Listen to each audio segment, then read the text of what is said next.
Hi everyone, welcome to another FPL International video. Game week 6 is coming up, and I know a lot of you have used your wildcards, especially when Ronaldo was signed for Manchester United and you wanted to find a way to get him into your squads. But I'm going to look at a wildcard squad for game week 6, and there are some big name players in there. I've managed to fit in some really important premium players, as well as some other effective players around the rest of the squad. So stay tuned for that. Before we start, can I just ask you to consider subscribing? We've got 4.2k subscribers at the moment, aiming for about 10,000 by the end of the season, and we'd really appreciate you can help us meet that target. So hit that subscribe button and you will receive notifications about more content that's going to be coming out throughout the season. Also, let me know who are your 3 kings for game week 6. So 3 players who you think will make it into the FPL Kings of the Game Week team on the FPL website. And if you get that right, you will win the chance to have your team rated in a future video. Okay, I'm going to start with my goalkeepers, and I have 2 Brighton goalkeepers. So that's Sanchez and Steele. So Brighton have been doing okay. They have only conceded 3 goals in their first few matches, and a couple of clean sheets in there too. With a team like Brighton, I'm not interested in having more than 3 players in my squad from Brighton. So having 2 goalkeepers, it works for me. So, you know, having 2 goalkeepers from a team like Liverpool, for example, it's not going to allow you the chance to have 2 other outfield players. But with Brighton, I don't really mind. And I can get 2 goalkeepers for 8.5. Which works out for me. It saves money and allows me to get those premium players in the rest of my squad. So Sanchez is 4.5 million, Steele 4 million. And if Sanchez doesn't play, Steele will come in and replace him. So that's the idea. That's the thinking behind it. Brighton do have some good fixtures coming up, but then in a few weeks' time, they've got a difficult double-header, Man City and Liverpool. But when you've got a set and forget goalkeeper like Sanchez, you're going to have to deal with that. So if you don't want those tough fixtures for your goalkeeper, go with something different. Go with 2 goalkeepers who will rotate and offer you a more favourable fixture every week. But it's going to cost you. Next up, I've gone for Livramento of Southampton. He really passes the eye test. If you've seen him play, he bombs down that right wing and he's a creative player. He hasn't got any assists yet, but I'm expecting those to come this season. He's 4.1 million, which is a real steal. One of the cheaper defenders, especially one of the cheaper playing defenders. And Southampton have kept 2 clean sheets in their last 2 games, including that impressive 0-0 at the Etihad against Manchester City. So their fixtures are turning now. They've got a few easy games. So I'm expecting more clean sheets from Southampton after what they've produced in the last 2 game weeks. And like I mentioned, I'm expecting those attacking returns from Livramento soon as well. I mentioned that I wasn't interested in having more than 3 Brighton players. This is my 3rd Brighton player already. It's Veltman. 4.4 million. His price has gone down since the beginning of the season. He did have a couple of weeks where he was out with COVID, and a lot of people sold him. So he's now a bit of a differential as well. So he could be an effective player. We saw that he can be quite attacking last season. And he's in that Brighton defence, which they do concede goals, but their expected goals conceded is up there with the best in the Premier League. So I'm expecting them to do better than last season. They've started well, conceding only 3 goals so far. And let's see if they can continue that. Veltman as well, at 4.4 million, he doesn't have to start every week. So if I like their fixture, I can double up with Sanchez and Veltman. But if I'm not too sure, Veltman can stay on my bench, and I've got some other great defenders that I'm going to talk about. Okay, here's another defender that some people have not shown much loyalty to. It's Ben White from Arsenal. So obviously Arsenal had that terrible start to the season. They did have some tough fixtures. People were wondering what's going to happen this season when Brentford beat them. But we've seen how good Brentford could be. So looking back, that wasn't the craziest scoreline really. But they've won their last 2 fixtures and they've got 2 clean sheets there as well. So Ben White is picking up the points now. And at 4.4 million, he's a cheap option into that Arsenal defence. they've got some kinder fixtures coming up as well, and I'm expecting them to continue their good defensive form. Next up is Trent Alexander-Arnold. So he missed the game against Crystal Palace with illness, which was a bit of a disappointment to FPL players who own him. But he is going to be back. We know that. He's the first choice right back. He's so effective in defence and also creatively on set pieces, just getting down the wing, getting into those advanced positions. We saw him, well, I think it was an own goal in the end, but he pretty much scored a goal against AC Milan. So we'd love to see that in the Premier League now. Liverpool have got some easy games, but also some tough fixtures. But we've seen this is like the Liverpool of old, and they're winning their games. Even against these big clubs, they can get some good results. And, I'm expecting Alexander-Arnold to score points, even in these tough games that they've got coming up against Man City and Man United as well. Okay, my final defender is Marçal from Wolves.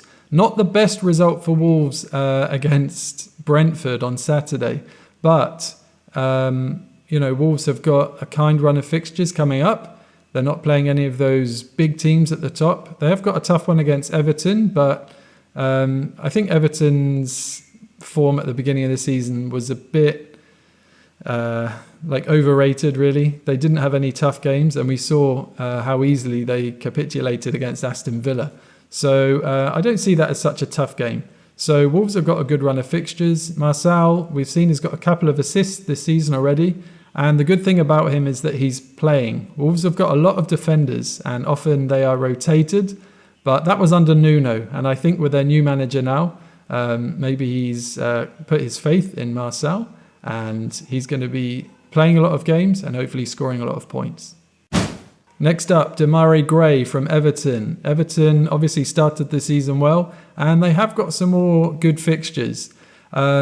The best thing about Gray, I would say, is that he's playing in an advanced position for a decent team, and he's dirt cheap as well, 5.6 million.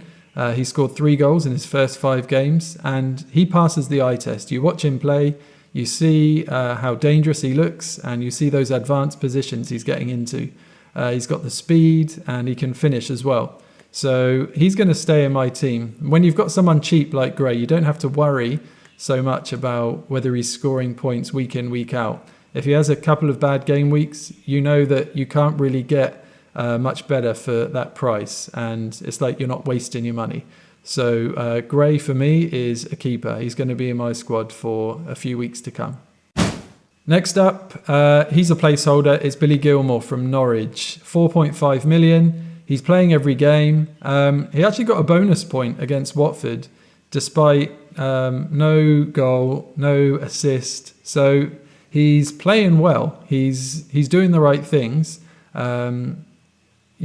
He's a player who's going to get you 2 points every game. You can't get cheaper than 4.5 million for a midfielder, and it's going to allow me to spend more money elsewhere. He's probably not going to be in my first 11 most game weeks, but you never know with these players. Every now and then, the manager can, push them up a bit. They're playing in an advanced position. So let's wait and see. There are other options available. I'm sure some of you might argue with my inclusion of Gilmour, where there are other 4.5 midfielders who are there. I'm thinking of Alan from Everton, also Douglas Luiz from Aston Villa, and Bissouma from Brighton. But one of those players is going to allow you to spend a bit more freely in the rest of your squad. Okay, next, the main man, Mo Salah. Such a consistent player. We've seen this season. Some people doubted him, some people asking if his price was too high. But he's just so consistent, especially last season when Liverpool didn't particularly have a good run of form in the middle of the season. He was still scoring the goals and scoring the FPL points as well. So he's a player that you just can't count out. You have to keep him in your squad. Otherwise, look at his ownership, above 50%. And if you haven't got him and others have, especially if they're captaining him, like a lot of people did this week, it's going to make a big difference to your score compared to theirs. So Mo Salah, it doesn't matter who he's playing against, he's always dangerous. He's on penalties as well. And he just has to be in your squad, and he's definitely in mine. Okay, another Liverpool player, Diogo Jota. He's in there purely because of his price, 7.6 million, but he's playing such an advanced position for such a good team as well. Firmino, we don't know how long he's going to be out, but it's almost like Jota is favoured ahead of Firmino now as well. So Klopp likes the way that Jota is contributing to the team, and we're just waiting for him to finish off those chances. He missed an absolute sitter against Crystal Palace. I think if he'd scored that, people would have been, talking about Jota being in their squads the next game week. But he's a dangerous player. He's almost playing as a striker most of the time, but he's listed as a midfielder. So a great option for your wildcard squad. Okay, a Watford player next is Ismail Sarr. A lot of people were talking about him before the season started. And if you had him in your team from game week 1, well done. He is scoring well. He's one of the highest scoring midfielders in the game, and he's only priced at 6.1 million. Watford have got a good run of fixtures coming up as well. So this could be an ideal time to get Sarr into your squad if you don't currently have him. We know he's a quality player. There was talk about Liverpool signing him. I think Manchester United were interested as well at some point. So he's going to be the star in that Watford team. He's the highest scoring Watford player at the moment. And again, a player who is cheap and can allow you to spend on some premium players in the rest of your squad.